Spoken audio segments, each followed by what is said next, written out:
Hello বন্ধুরা, আসসালামু আলাইকুম। আমি এখন যাত্রাবাড়ি মাছের আড়তে। আমার এক বড় ভাই দেশি শিং মাগুর চাইছে, এই কারণে যেখানে অরিজিনাল দেশি শিং মাগুর বিক্রি করে আমি ওইখানে এসেছি। এই যে তার জন্য 2.5 কেজি দেশি শিং মাগুর আমি কিনছি।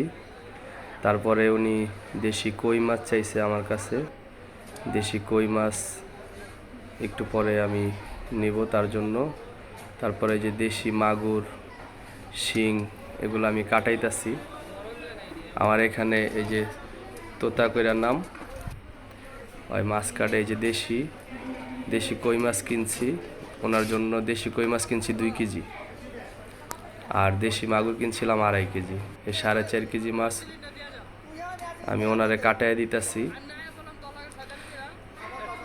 আপনারা নতুন নতুন ভিডিও যদি পাইতে চান আমার চ্যানেলটা সাবস্ক্রাইব করে দিয়েন।